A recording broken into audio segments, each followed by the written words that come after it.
तो अगर आप डिस्टेंस के बारे में अच्छे से समझ चुके हैं और डिस्प्लेसमेंट के बारे में अच्छे से समझ चुके हैं तो स्पीड और वेलोसिटी भी आपको अच्छे से समझ में आएगा। ठीक है, स्पीड क्या होता है? तो रेट ऑफ चेंज ऑफ किसका रेट? हाँ, डिस्टेंस का। ठीक है, स्पीड किससे रिलेटेड है? डिस्टेंस से। अभी वेलोसिटी बताएंगे वो किससे रिलेटेड होगा? डिस्प्लेसमेंट से। ठीक है, rate of change of distance. ठीक है, बात समझ में आ रहा है? दूरी में परिवर्तन की दर को, और जब भी यहाँ पर रेट की बात करें तो मतलब एकांक समय में। ठीक है, इसको आप कैसे डिफाइन कर सकते हो? ठीक है, डिस्टेंस दूसरे तरीके से डिफाइन कर सकते हो, distance travel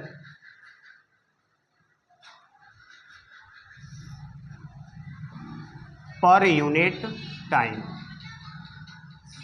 per unit time. ठीक है जी, हाँ हाँ हाँ हाँ, ठीक है।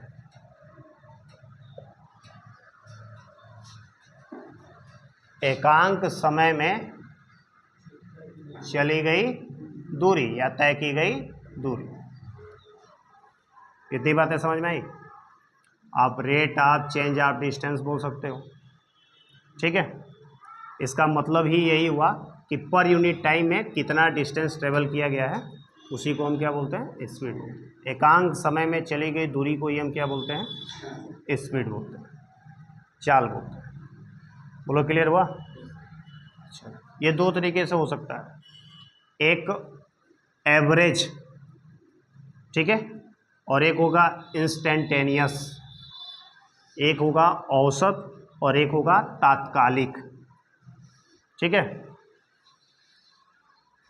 कितने टाइप का हो सकता है?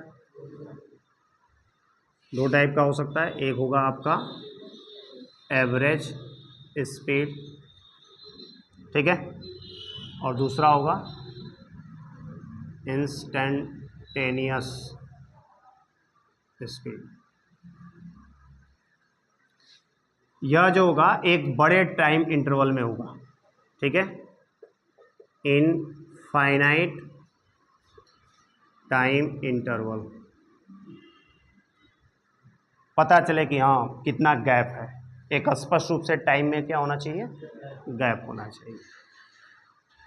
और इसमें जो है जो टाइम इंटरवल होगा वो लगभग क्या होगा? जीरो होगा, टेंस टू जीरो। बात समझ में आ रही है? एवरेज स्पीड निकालना है तो उसमें टाइम इंटरवल क्या होगा? ज़्यादा होगा, फिक्स होगा, आपको मालूम होगा कि इतना टाइम इंटरवल है, जैसे 1 सेकेंड, जैसे 0.5 सेकेंड, जैसे 1 मिनट, जैसे 2 सेकेंड। ठीक है, यहाँ पर जो टाइम इंटरवल होगा वो ऑलमोस्ट क्या होगा? जीरो के इक्वल होगा। तो ऑलमोस्ट जीरो के इक्वल का मतलब ये हो गया कि हम तत्काल उस क्षण कितना स्पीड है ये बता रहे हैं, और हम ये स्पीड किस में बता रहे हैं? पूरा एक टाइम गैप है, उस पूरे गैप में किस स्पीड से चल रहा था, इसलिए हम इसको क्या बोलेंगे? एवरेज, क्योंकि उसमें बीच बीच में स्पीड क्या हो सकता है? चेंज हो सकता है। तो वो जो स्पीड निकालेंगे वो क्या निकालेंगे? एवरेज निकालेंगे। ठीक है, v इक्वल टू हो जाएगा कितना डिस्टेंस बटा डेल्टा टी। बोलो, बात समझ में आ रहा है कि डेल्टा टी इंटरवल में कितना डिस्टेंस में डिफरेंस आया? क्लियर हो रही बात? मान लो कि t1 समय तक चली गई दूरी s1 थी और t2 समय के बाद चली गई दूरी कितनी थी? s2। ठीक है, तो बताओ v equal to speed equal to क्या हो जाएगा? हाँ, s2 माइनस S1 अपान क्या हो जाएगा T2 माइनस T1। समझ में आया? किसी को कोई दिक्कत है इसको समझना? अच्छा, इसमें क्या होगा, इसमें V निकालोगे, ठीक है, तो समझो इसको गणितीय भाषा में, ये जो डेल्टा S अपान डेल्टा T लिखोगे, इसमें डेल्टा T की लिमिट 0 तक जाएगी, डेल्टा T टेंस टू 0। समझ में आ रहा है? ये जब मैथमेटिक्स में पढ़ोगे तो लिमिट के बारे में जानोगे, ठीक है। यहाँ पर एक लिमिट है कि डेल्टा T की वैल्यू 0 की ओर जा रही है, न कि डेल्टा T की वैल्यू क्या हो रही है, बढ़ रही है। यह टाइम गैप जो है वो बहुत ही निग्लिजिबल है, नहीं के बराबर। इसको हम गणितीय भाषा में ऐसे लिखते हैं, ds अपान dt। कैसे लिखते हैं? ds अपान dt। और इसको मैथमेटिक्स की भाषा में बोलेंगे कि हमको s को डिफरेंशिएट करना है विथ रेस्पेक्ट टू t, ठीक है। Differentiation of s with respect to t is equal to v।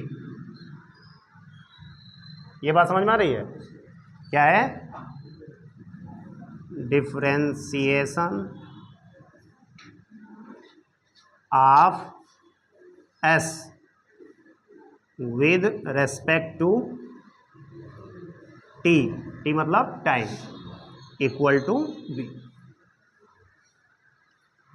जब भी अगर आपको क्या करना है, स्पीड निकालना है, तो आपको क्या करना होगा, इंस्टेंटेनियस स्पीड निकालना है, तो आपको क्या करना होगा, डिस्टेंस को टाइम के सापेक्ष क्या करना होगा, डिफरेंशिएट करना होगा। अगर एवरेज निकालना है तो फिर इसकी कोई ज़रूरत नहीं है।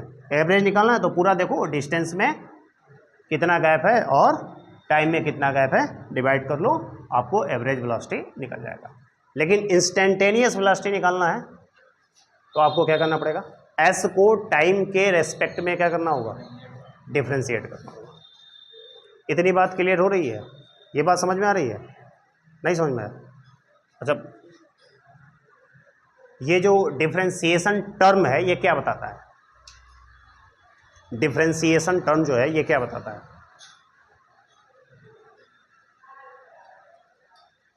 ये आपको बताया गया था जब मैथमेटिकल टूल्स बताया जा रहा था, तो दो चीज बताता है। एक तो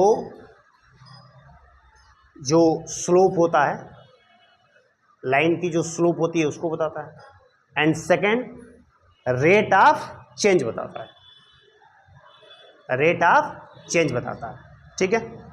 अगर हमने कहीं लिखा है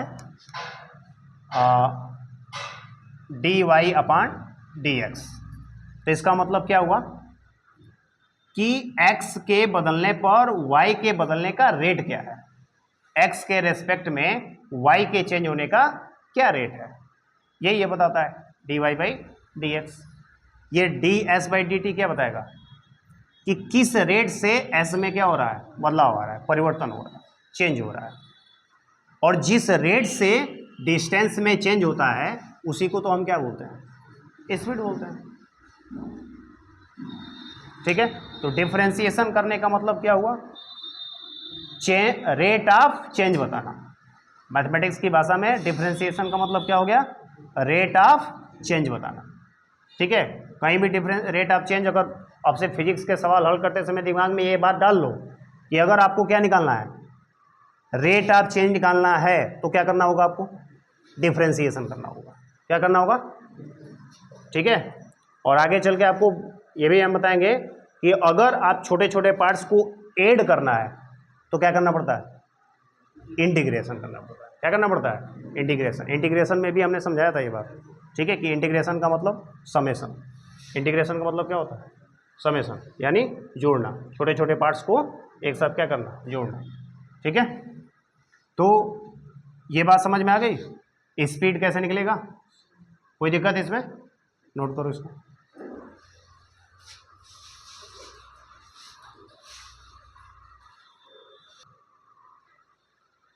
अब स्पीड ये बताओ, स्केलर क्वांटिटी होगा कि वेक्टर क्वांटिटी,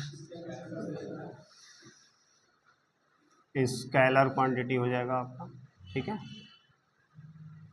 और दिस दास।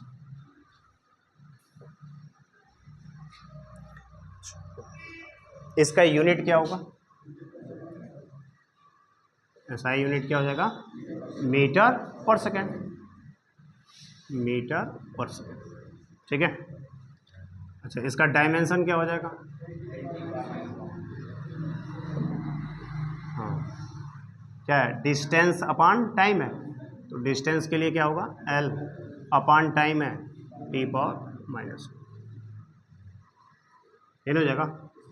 बोलो बात समझ में, कोई दिक्कत है इसमें। स्पीड इस एक स्केलर क्वांटिटी है, इसकी यूनिट मीटर पर सेकंड होती है, इसका डायमेंशन क्या होगा, L T to the power minus 1 होगा, ठीक है। इसको नोट करो वेलोसिटी के बारे में।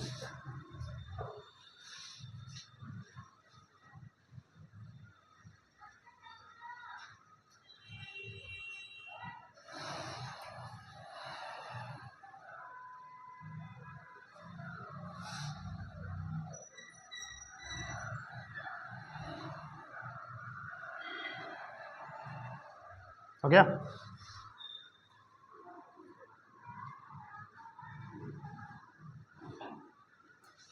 चलो अब वेलोसिटी का जरा डेफिनेशन बता दो, अगर स्पीड का डेफिनेशन समझ में आया है, ठीक है। Rate of change of position, rate of change of position, ठीक है, rate of change of position, ठीक है, ये बात दिमाग में रखना, rate of change of position.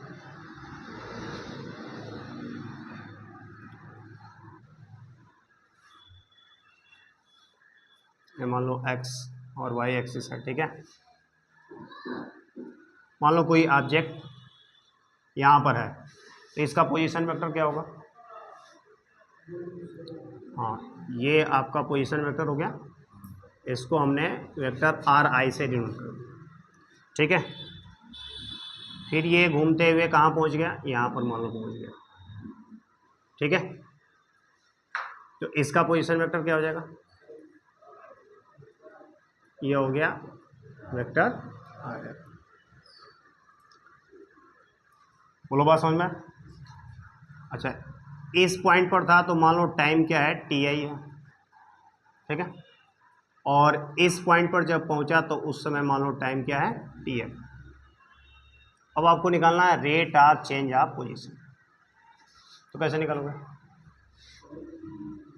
Rate of change of position उसी को हम क्या बोलते हैं, वेलोसिटी बोलते हैं, और ये वेक्टर क्वांटिटी है, ठीक है।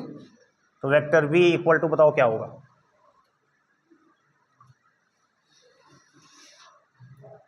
Rate of change of position.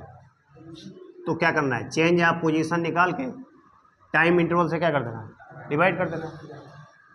तो चेंज ऑफ पोजीशन कैसे निकलेगा, हाँ vector R F minus vector R I upon क्या हो जाएगा, T F minus T I, या सिंपली इसको बोल सकते हो delta vector are upon delta T, नहीं कर सकते हो, delta vector are upon delta T, कोई दिक्कत इसमें। अच्छा, ये जो निकाल रहे हो ये कौन सी वेलोसिटी होगी, एवरेज वेलोसिटी, कौन सी वेलोसिटी होगी, एवरेज वेलोसिटी। बोलो बात समझ में आ रहा है। और अगर इंस्टेंटेनियस निकालना होगा तो तब डेल्टा टी लिमिट हो जाएगा, डेल्टा टी की लिमिट हो जाएगी, और डेल्टा टी टेंस टू क्या हो जाएगा, 0। तो वेक्टर भी इंस्टेंटेनियस आपको निकालना हो, ठीक है, तो इसी को आप कैसे लिखोगे, d vector are upon d t, कैसे लिखोगे, d vector are upon d t. कोई दिक्कत है इसमें, समझ में आ रहा ना बात। अब ये बताओ किस तरह की क्वांटिटी है, या वेक्टर क्वांटिटी है। दूसरा, इसकी भी यूनिट क्या होगी, मीटर पर सेकंड होगा, तीसरा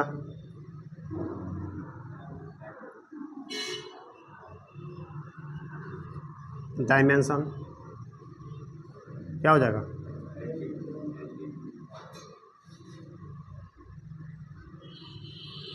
TI डायमेंशन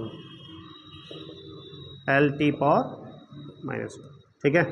और देखो एक चीज़ यहाँ पर ध्यान में आ रहा था कि डेल्टा वेक्टर आर क्या चीज़ है? डेल्टा ऐसी तो है। हाँ, तो हम क्या लिख सकते हैं? वेक्टर एस अपान डेल्टा टी लिख सकते हैं। और इसको आप आगे डेल्टा लगा लेना। ठीक है ना। मान लो किसी टाइम पर और कुछ था और इस टाइम पर कुछ और हो गया, तो ये जो डेल्टा एस आ रहा है तो ऐसे भी लिख सकते हैं। ठीक है। लेकिन ध्यान देना, वहाँ पर जो डेल्टा एस था वो क्या था? डिस्टेंस था। यहाँ पर डेल्टा एस क्या है? डिस्प्लेसमेंट। वेक्टर ऊपर आ गया तो क्या है? डिस्प्लेसमेंट। ठीक है। चलो, तो अगर ये वेक्टर क्वांटिटी है तो फिर इसका डायरेक्शन भी होगा। किधर होगा डायरेक्शन? ये वेक्टर क्वांटिटी किस वजह से हुआ है? ये वेक्टर क्वांटिटी है डिस्प्लेसमेंट। ठीक है, इसकी वजह से हुआ है। ठीक है। तो जो डायरेक्शन इसका होगा वही डायरेक्शन इसका भी होगा अलोंग वेक्टर एस। जिस डायरेक्शन में डिस्प्लेसमेंट हुआ होगा उसी डायरेक्शन में v का भी डायरेक्शन होगा, वेलोसिटी का भी डायरेक्शन होगा। या आप क्या कर सकते हो? हाँ, इनिशियल पोजीशन से फाइनल पोजीशन की तरफ, वेक्टर आर आई से वेक्टर आर एफ की ओर, वेक्टर आर आई से वेक्टर आर एफ की ओर। एक चीज़ और बताओ हमको, अगर क्लोज्ड पाथ होगा तो वेक्टर v का मान कितना है? 0 आएगा। ठीक है, 0 वेक्टर होगा क्योंकि क्लोज्ड पाथ में डिस्प्लेसमेंट की वैल्यू क्या आ जाएगी? 0 आ जाएगी। ठीक है, कोई दिक्कत है इसमें? समझ में आ रहा है? एक और चीज़ समझो इसके डायरेक्शन के बारे में। अब मान लो कि कोई ऐसे मूव कर रहा है। ठीक है, अब आपको डायरेक्शन बताना है। अब आपको क्या करना है? डायरेक्शन बताना है। इस पॉइंट पर क्या डायरेक्शन होगा वेक्टर v का? इस पॉइंट पर वेक्टर v का क्या डायरेक्शन होगा? यहाँ पर हम कह रहे हैं, यहाँ पर वेक्टर v का डायरेक्शन क्या होगा? तो बता सकते हो?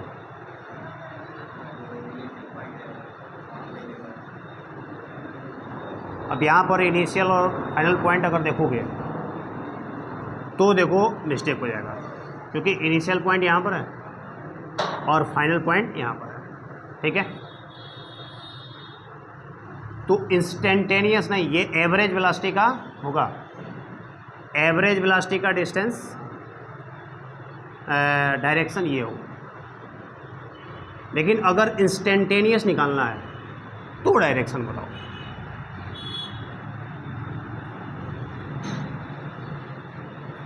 एवरेज वेलोसिटी का डायरेक्शन तो ये हो जाएगा, ये हो जाएगा वेक्टर v एवरेज। लेकिन इंस्टेंटेनियस वेलोसिटी का डायरेक्शन बताओ। देखो इंस्टेंटेनियस कैसे निकलेगा? dr/dt। अच्छा, dr/dt क्या बताता है? या dx/dy अगर हम आपसे पूछते हैं dy/dx, ठीक है, तो ये क्या बताता है? उस पॉइंट पर टेंजेंट को बताता है। ठीक है, उस पॉइंट पर क्या करता है? टेंजेंट को बताता है। तो अगर इस पॉइंट पर टेंजेंट अगर खींचोगे, स्पर्शरेखा खींचोगे, तो ये आएगा, आएगा। तो ये आपका क्या हो गया? इंस्टेंटेनियस वेलोसिटी का डायरेक्शन हो गया। दोनों में अंतर समझ में आया? ये इनिशियल पॉइंट, ये फाइनल पॉइंट, तो ये एवरेज वेलोसिटी का डायरेक्शन है। लेकिन अगर इसी पॉइंट पर अगर आप वेलोसिटी निकालोगे तो उसका डायरेक्शन किधर है? इधर। एट इंस्टेंट इस टाइम डायरेक्शन किधर है, इधर। ओवरऑल डायरेक्शन यहाँ से लेकर यहाँ तक देखोगे तो देखो कभी डायरेक्शन इधर था, कभी इधर हुआ, कभी इधर हुआ, कभी इधर हुआ, कभी इधर हुआ, कभी इधर हुआ, तो उसका एवरेज किधर आ गया, इधर। क्लियर हुआ? जैसे यहाँ पर मान लो और फिर यहाँ से यहाँ पहुँच गया, ठीक है। तो एवरेज वेलोसिटी का डायरेक्शन क्या होगा, ये होगा। एवरेज वेलोसिटी का डायरेक्शन ये होगा। इंस्टेंटेनियस वेलोसिटी का डायरेक्शन बताओ, इसका टेंजेंट, इस पर जो टेंजेंट खींचोगे ये क्या हो गया, इंस्टेंटेनियस वेलोसिटी का डायरेक्शन। क्लियर हो रही बात? हाँ, क्या ऐसा भी पॉसिबल है कि एवरेज वेलोसिटी और इंस्टेंटेनियस वेलोसिटी दोनों का डायरेक्शन सेम हो जाए?